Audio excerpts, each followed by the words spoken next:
Welcome to Between Over and Next with your hosts, Holli and Robert, a happily married couple who explore the space between what was, what is, and what's to come.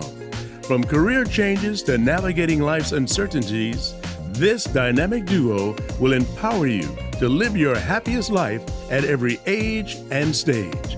So, get ready because your journey with Holli and Robert starts now. Hi, everyone. Welcome to Between Over and Next. Hi, Holli. Hi, Robert. Today we're discussing something that we love. Chocolate? We love chocolate. I love the world of events, event planning, event production. The main reason that I'm even in this space, besides the fact that who doesn't love a good party and a great celebration? Robert is a seasoned videographer who has been documenting life story events for 40 years. Well, the first time I touched a video camera, I was in the 7th grade. I was proudly the captain of the audiovisual squad. I love my husband, the geek. At Intermediate School 51 in Staten Island. I remember vividly, I was in Mr. Tarlow's science class, and I had the camera, and we had just gotten it within the last couple of months, and I was recording something in our 7th grade science class using that video equipment. And that was the first time that I touched a video camera. Well, what's extraordinary about that beginning is that who knew 50 years later that you were going to become a recognized documentarian working with some of the top event planners in the industry? I'm fortunate professionally in a lot of ways, but one of the ways, and you were there right by my side, to be part of an industry that was just forming. Prior to portable video recording equipment, in order to record movement in an event of any kind, Was film, including electronic news gathering, ENG. News stories were shot on film. So you at the beginning of the video industry. Well, we formed it. We made an industry. True. We pivoted from nothing, or from what was in many cases silent movies of life events. Sound, movement, life encompasses all of those things. Video was a new medium when you came on the scene, but events are days of sight, sounds, and action. And what we're going to shed light on today is what it takes to bring an event from concept to reality with successful outcomes.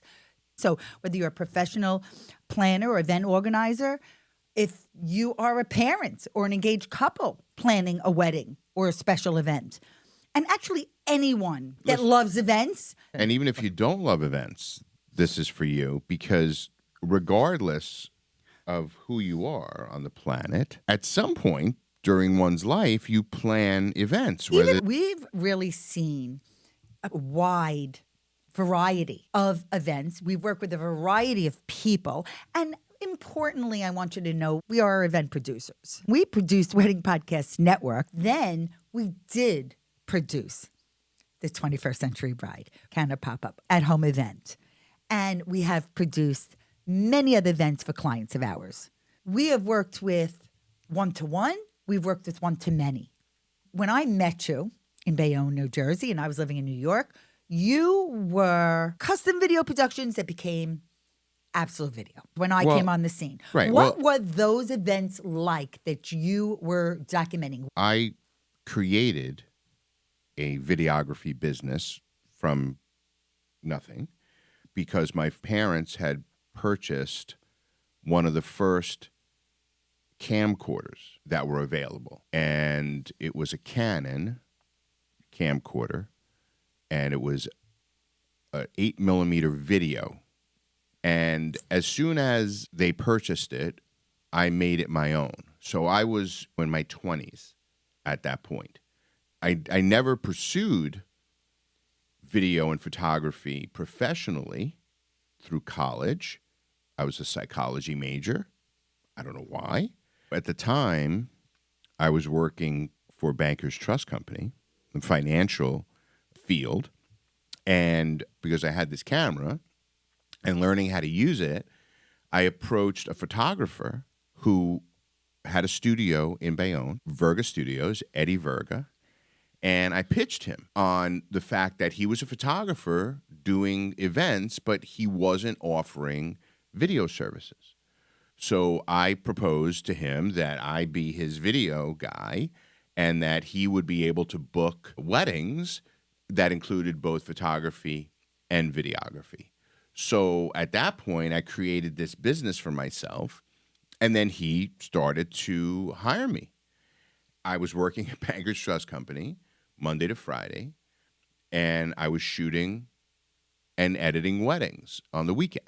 And at one point, I was making more money on the weekends than I was during the week at the bank.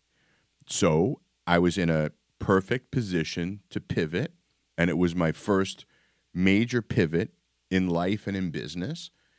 And I walked away from a corporate position at Bankers Trust Company. With a regular paycheck. Regular paycheck every 2 weeks with benefits, with a savings incentive program. I didn't know Robert when he was at Bankers Trust. I have only known you as a videographer. Right. It was a challenging point in my life because I was pivoting out of that corporate comfort zone to becoming an entrepreneur. I started to do events, and many were in Bayonne, Jersey City areas, and many were American Legion Hall events, what would be considered today as low end compared to what I started to do years following. These were events that, to this day, and I still remember, I was treated so well as a vendor by not only the clients, but the people who worked at these places. I remember how well I used to be taken care of. Do you have something to eat? Here's something to drink. It sticks with me today, decades and decades later, that it didn't matter what venue you were in or how much money people were spending or weren't spending. It comes down to how you make people feel and how people make you feel. And throughout my career, I would get accolades from clients, many of which never referenced the video work per se, but how great it was to work with me and how I made them feel, which ultimately to me means a lot, you know, in making that impression. But I was only able to operate that way because of the years and years of experience and seeing all kinds of situations with all kinds of personalities. Prior to connecting with Robert and entering this amazing space and industry, my family always loved to plan events. We had a 50th birthday party for my father, a 5 and 10, no exaggeration, in Manhattan. We're talking about 30 plus years ago. We had my parents' 25th wedding anniversary party at Horn and Hardart Automat in the city. We had my grandparents' 50th wedding anniversary party in Montana on Long Island. We always had a videographer.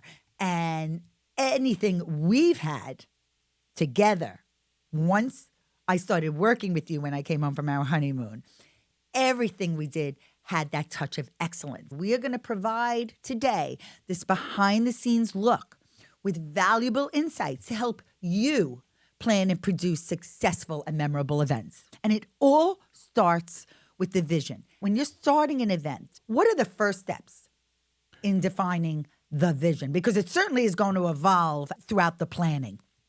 I think some of the things may seem obvious. I think it all starts with when you choose to have your event. The day on the calendar dictates a lot of the vision. Date is probably the first major decision. When we were deciding our wedding date, we met of March of 1991. We were engaged 6 months later and then married 6 months later. So we were married a year later. Right. And we really wanted the day and date of when we met. but that didn't connect with the venue that we ultimately chose. So we had to be flexible, which is an important part of the process. But we did want a March date. There are situations where getting the date that you want may or may not be possible. As we came out of COVID, after so many cancellations of events, postponements of events, people were clamoring for dates and people were booking every day of the week, when in the past that wasn't the case. You would have more of a selection of places if you were planning a Friday wedding or a Sunday wedding or even a Thursday wedding. During peak time after COVID, you jockeyed and hoped you could get a Monday or a Tuesday booking. But having said that, you need to decide when on the calendar because it affects everything. Your guests, your vendors, your decor, your attire, your food selections. You don't serve a bevy of hot soups at a July barbecue, right? That date on the calendar is the starting point of any event. You can't plan an event without a when and a where. Then you think about where you want to have the event. Then you're talking about the number of guests, which is a very impactful part of it. There is a very simple equation that people can use to almost guarantee a successful event. And that is taking all of the things that you hated about any event you've ever been to, subtract that from all of the things that you love and have enjoyed at every event that you've gone to. You add that back, and what you're left with is a successful event. And do what you want. Don't let anyone tell you you can't. Right. That is such a great piece of advice, Robert. I'm going to encourage you to use a vision board. I know Lindsay had so many Pinterest boards. It's so easy online. Continue to visualize your event and refine it as you are in the planning stages. There's no right or wrong. This is your event. Remember that. But you need to take different sections of your world into account when you are planning an event. You have to take into account your inner circle, your family, if you're planning a wedding, your bridal party. And then, of course, you have to take into account your guests. You would hope that the people you're inviting are important to you. So if you're planning an event, let's say, and you're choosing a holiday weekend, and most of your guests will be traveling to you from out of town, then you have to take into account that those travel arrangements will need to be made further in advance. It would require more coordination if people are flying in because flights may be booked. They may be more expensive. Traveling, via car may take extra time. When in that holiday weekend are you planning your event? So all of those factors, even though you may say, oh, this is a fantastic, idea, let's have it on this holiday. You have to look at the ripple effect, but taking your guests into account is really an important part of that whole check. Put yourself in their shoes because often hosts of guests do what they want no matter what. Well, they should. I mean, it's their money, it's their party. If you have a problem, then you don't go.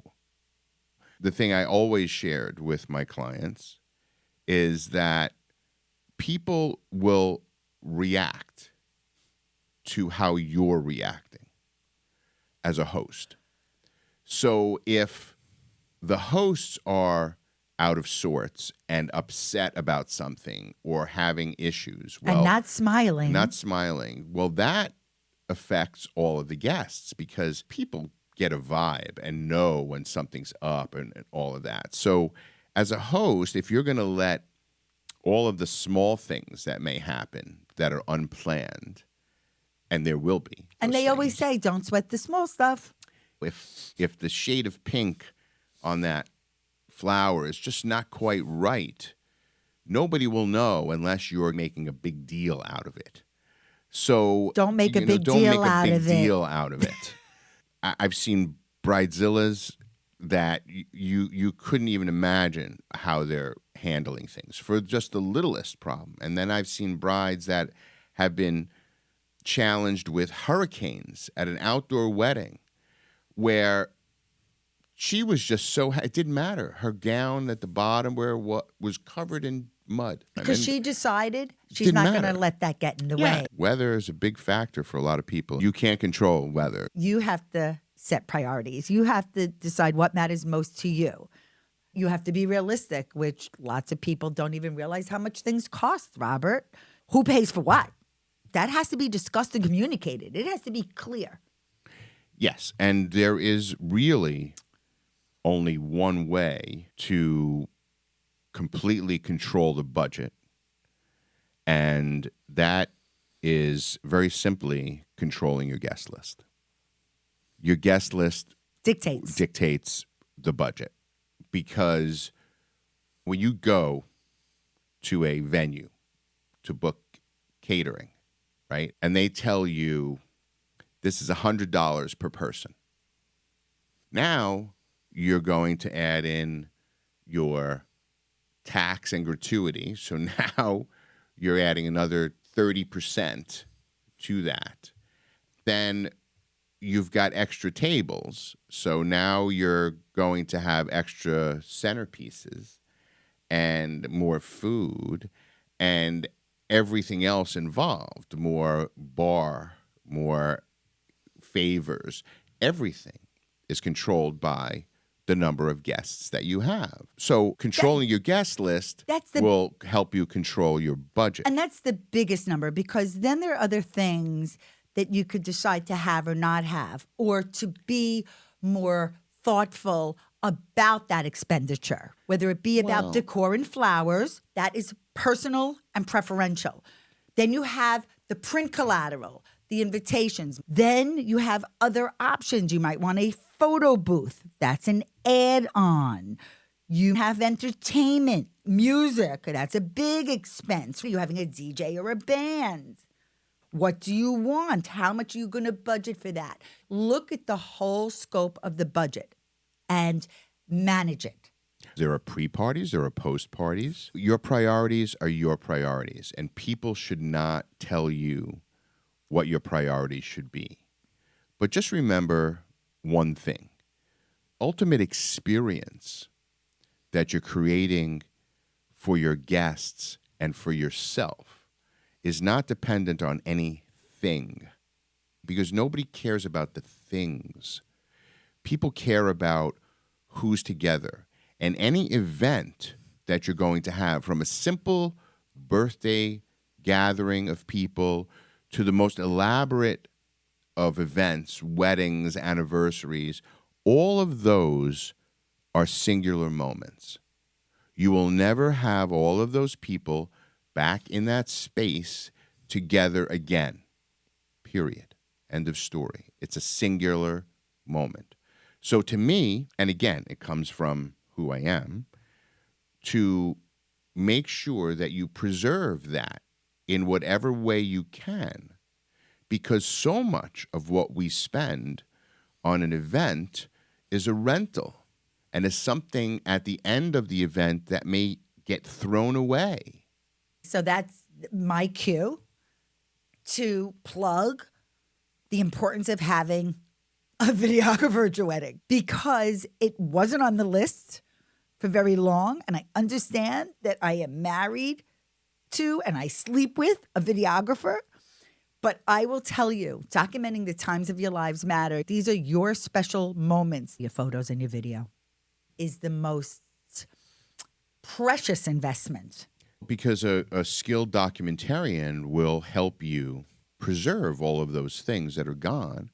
And more importantly, not the things that are gone, but the people. Because let's face it, as we get older, we lose generations.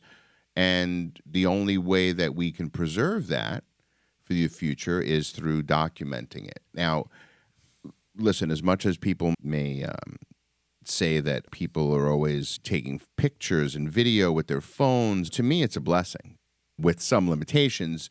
And we've used this in our marketing as videographers. Imagine the chance to watch your grandparents come down the aisle.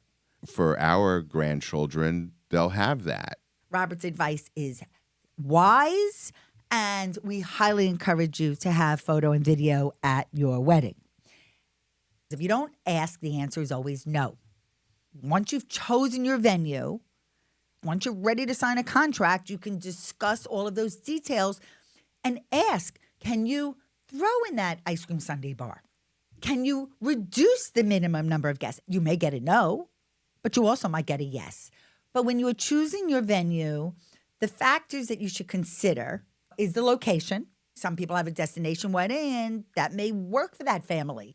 Or you're going to have it within a 1 or 2 hour drive for most of your guests. You are going to think about the capacity. We've been to plenty of weddings where that dance floor was very small. Yeah, and a bit of advice to anyone planning a wedding in a venue is you never want to have your guest count at the maximum capacity of the room. So a venue will tell you that their room holds 200 people. They may or may not tell you that it's most comfortable at 160 people because they obviously will make more money at 200 people. And just because their capacity limit is 200, you never, ever want to have your event at the maximum capacity, period. So smart. And then you want to consider the ambiance of what you're looking for, whether it be rustic, like Lindsay and Elliot wanted, or formal in a city hotel. Is it more than one wedding at the venue or event at the venue? Does that matter to you? Where are the bathrooms? Are there enough bathrooms? Do you want your guests waiting in line to use the bathroom? Do you want your people waiting in line to get a drink? What beverages do they even offer at the bar service?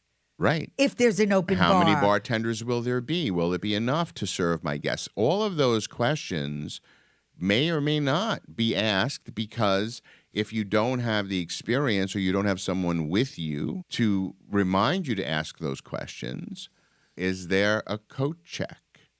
Is that extra? If not, do you have a coat rack where they can put the coat? We made sure that there was a coat rack at every event, no matter what venue we had. And if there weren't, we rented coat racks for people to hang their coats. We did something extraordinary at Lindsay's wedding, and it's something I want to share with all of you because I believe you should have the very best event possible. One of the things that we love, and Robert mentioned this earlier, when you go to events, see what you like and you don't like. Who doesn't love a good cocktail hour? Originally, when we were at Lindsay's venue, pre-COVID, they had a family-style service for dinner. Mm-hmm. During COVID, we had some time to think, and we kept thinking, what's the best part of an event? It's the cocktail hour. So we did an extended cocktail hour. And we're still getting rave reviews on it to this day, 2.5 years later. Well, as opposed to sitting people... All of our events, by the way, mostly are cocktail style. My thoughts on wedding receptions are that they're quite often dictated by what's happening in the kitchen and the courses that are being served.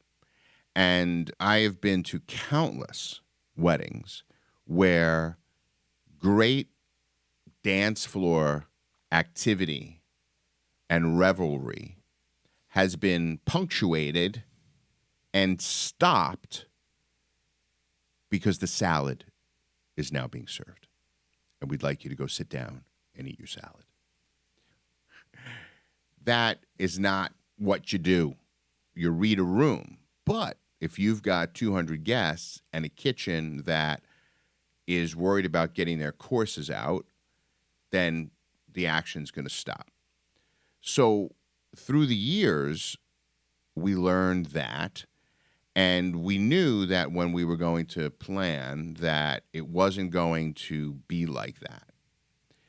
So there are two ways in which to avoid that from happening.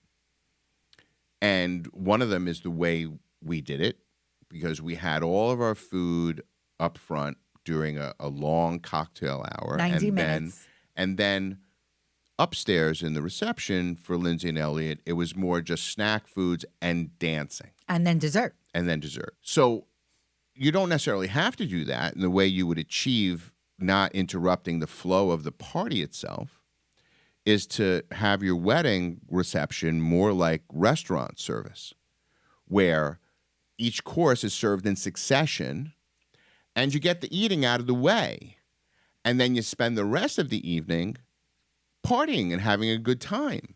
If you think about it, you don't go to a restaurant and then sit down and then get up and walk around and then sit down and eat your salad or appetizer, then get up and walk around and then come back and now eat your dinner half an hour after that when it's now 10:30 at night. So why not have dinner all in a row and have that done in 35 or 40 minutes as you would at a restaurant, and then the rest of the evening is spent socializing and having a good time and not being stopped by your salad is now being served. Please take your seat. And this is all about the guest experience. Importantly, what do you want your guests to remember? You've documented some amazing events. I had a client who used me for a few events. Carl and Leon and Rita. Leon and Rita are brother and sister. And they would throw very elaborate parties, many of which were themed parties. And they knew how to have a good time. One of the things that they always did at all of their parties that sticks with me because I thought it was brilliant is they would have banquet tables, round tables, long tables, didn't matter, 12 people, 14 people. And at each table, they would always have an empty seat at a place setting. At every single table, there was one empty seat at the table. And that seat was there so that Carl and Leon and Rita could go to any of the tables of their guests and be seated with them at any point during the party. And that was a standard for them. And I always just thought how amazing that gesture was, whether they actually came and sat down there, and they did throughout the evening. One of them always made a visit to a table. Thinking about, why they're there. They're there to have the most important people to them surround them for whatever event this was, and wanted to be able to spend a little bit of quality time with them. So that always stuck with me. There was that 50th birthday party that I did at Cipriani on 42nd Street that had for the Beach Boys for entertainment. You can have anybody you want as long as you're willing to pay to have them there. There's no secret to having a star at your event. When it comes to logistics and coordination, we highly believe in people hiring event planners, whether it be for the whole event concept to completion or even just day of, so everything runs smoothly. Some of the tips that we would recommend, because there are a number of things to coordinate: transportation, accommodations, scheduling, on-site management. Clear communication matters in maintaining event flow.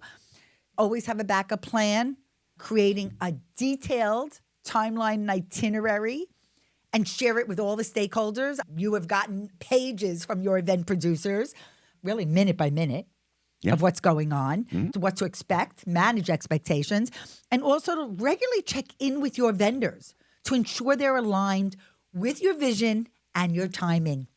We had multiple phone calls with the officiant, with the musicians, and now with the venue. And now it's so much easier with online meetings that those channels of communication should be open for you to utilize, and it's much more convenient than having to schedule an in-person meeting with your professionals, especially once the initial meeting is done. Professionals, anyone, we're not mind readers. So the things that most often have possibly slipped through the cracks over the years were generally things that were never communicated. So don't expect that your wedding professionals can read anyone's mind and know what you want from them. Communicating your desires, what you want, and more importantly, what you don't want, is critical to you ending up with something that ultimately you'll be pleased with. That was something I remember going over with Good Noise, the amazing band that we had for Lindsay's wedding. From ceremony to cocktail hour to reception, on the music selections, the father-daughter dance with all Bruce Springsteen tunes. Really, really special moments, and it was seamless. They Well, because- listened to all of our requests Yes. and delivered, over-delivered. It was really special. When it comes to vendors, your network matters. Relationships really matter. You want to select reliable vendors. You want to negotiate contracts. And you want a collaboration. You want everyone to feel good about their part in the event. And take care of your vendors on the day of your event. Make sure they're well fed. Make sure they have what they need. Make sure that parking spots near the venue are secured. Be clear on the That's timing of when really you want them to important. arrive and Correct. when they may leave. There may Because- be overtime involved. Because a happy vendor is a vendor that's going to do whatever they can to make you happy. So just be kind and nice, and believe me, it goes a really, really long way. And you want your team to be calm.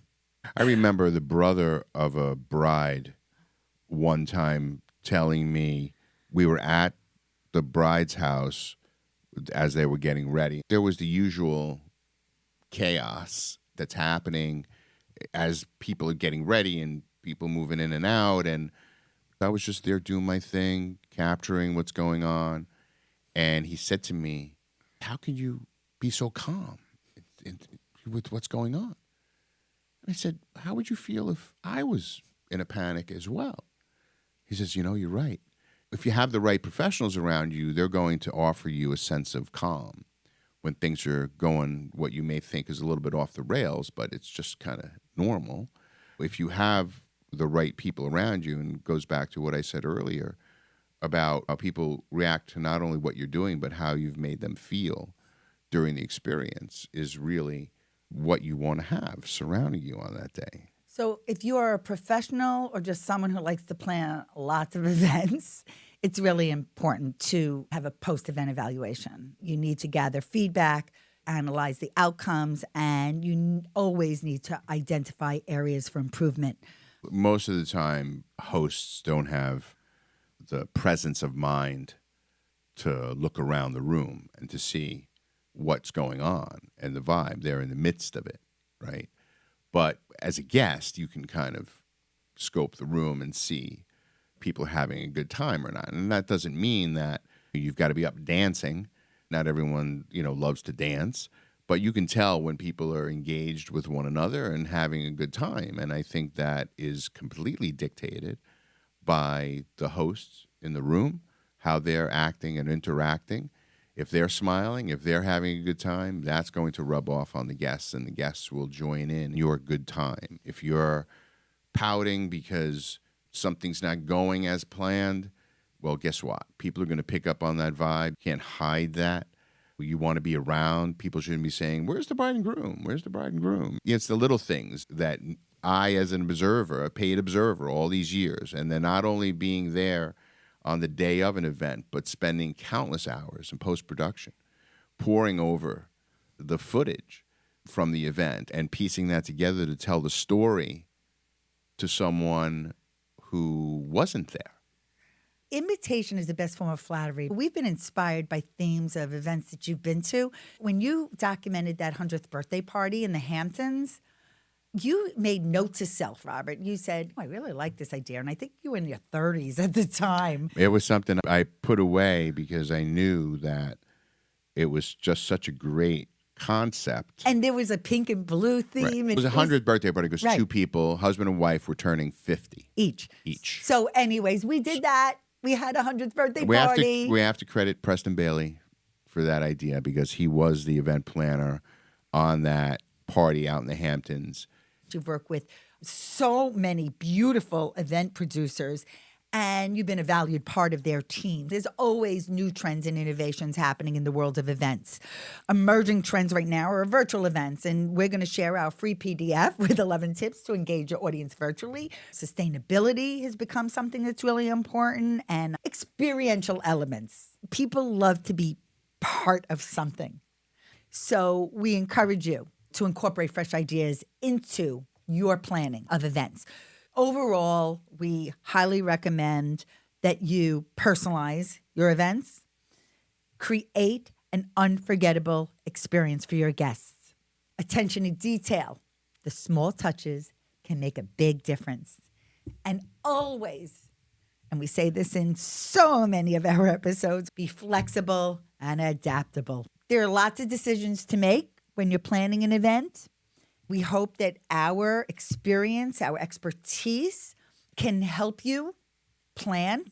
Last week, we discussed non-negotiables and excellence. Next week, we're going to introduce you to the fascinating world of Myers-Briggs and personality types, because ultimately, it is about working well together, like we work together, Robert. So you're not going to want to miss that episode coming up after this. We hope today's discussion provided you with valuable insights and inspiration. Remember, it's all about creating an exceptional experience from vision to reality. Thanks for joining us on Between Over and Next, and we'll see you next time. Thanks for tuning in to Between Over and Next. We hope you enjoyed this episode and found it meaningful and insightful. If you value it to be worthwhile, please share it with your friends and family. We would really appreciate it if you could take a moment to write a review for us. Your feedback will help us continue to create content that resonates with you. And don't forget, in the show notes, you can find all the relevant links mentioned in this episode, from accessing free downloads to visiting our website and more. If you have any questions or comments, we would love to hear from you. Simply send us an email. Our email address is hello@hollyandrobert.com. We're always excited to connect with our listeners. So until next time, thank you again for joining us on Between Over and Next. Thank you for listening to Between Over and Next, the podcast that navigates the twists and turns of life with courage, laughter, and a whole lot of inspiration. Tune in every Tuesday to hang out with Holli and Robert on your favorite podcast platform. Visit hollyandrobert.com and follow them on social media to ignite your passion and fuel your dreams.